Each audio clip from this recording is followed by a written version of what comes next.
So, good day, Sir Marshall. No, ito yung aparato mo, Green PSW. Okay, working na yan. Then, ito yung electric fan yan. So, nakaload yan dyan. Saka itong TV natin. No. So, yan.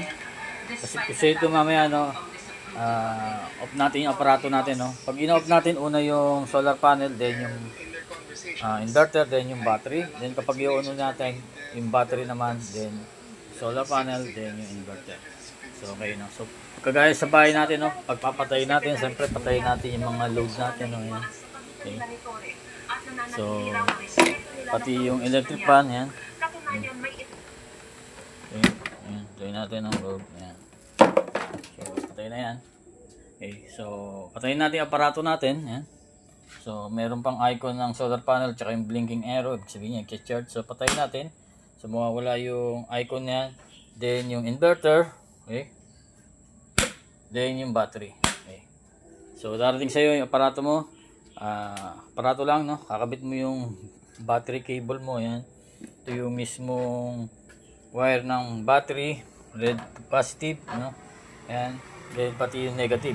No, meron namang color coding, no. Red is positive, black is negative. Ito sa breaker, ganun din. Red and black, no. Color coding.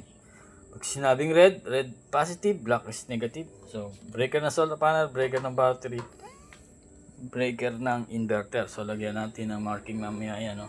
So, relay mo, good na, LBD. Nakaset na rin yan, papakita ko sa'yo. So, then, nakakabit mo na rin yung solar panel mo, no? So, unahin mo i-power is yung battery. Display dyan yung SCC natin, o yung tinatawag na solar charge controller, no? Yan. Then, yung inverter. So, yan. So, LBD. So, ang range ng battery mo is 13.2 to 13.1. So, dito rin, no, 13.1. Then, yung LED read mo nakasindi na dahil reconnection is to is 13.2.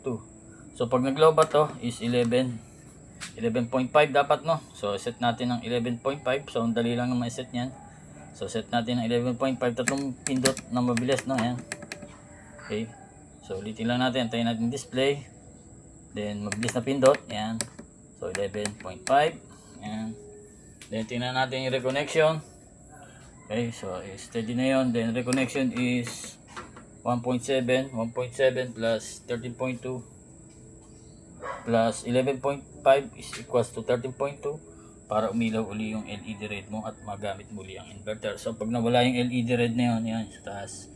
Ibig sabihin lobat ka, kailangan mag-charge, umabot mo na ng 30.2 para magamit mo ulit yung inverter dahil nakakonect to sa relay, yung power ng inverter natin. So power natin yung solar panel, no. Ayan. So icon ng solar panel din yung blinking arrow, no. Yan. Ibig sabihin charging yan, good yung setting natin, no. So LiPo4, naka B3 yan. So pagbabaguhin mo kung lead acid ang gagamitin mo, walang naman menu, no. Hanapin mo yung B3 kasi nakaset na tayo ng LiPo4 yan. So, long press, then magbi-blink yan. Okay. Then, sa set mo lang, no, sa B1. So, B1, B2 lang naman tayo. Tapos ngayon B3, LiPo4. So, at is mo lang dyan. Tayo mo lang mag-display. So, nakaset na yan. Makikita mo dito yan. 14.6 is for LiPo4 charging yan. Okay.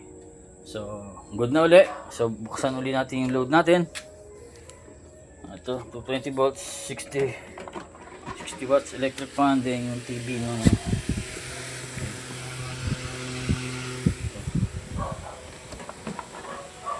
Power natin ulit. Ayan. Meron na dun yan. Ayan. So, salamat sa pagtitiwala, Sir Marshall, no. Pwede mo na ako chat or video call. Naka-add pa rin na sa set, no. So, add din ka sa GC ko. So, salamat sa pagtitiwala. God bless.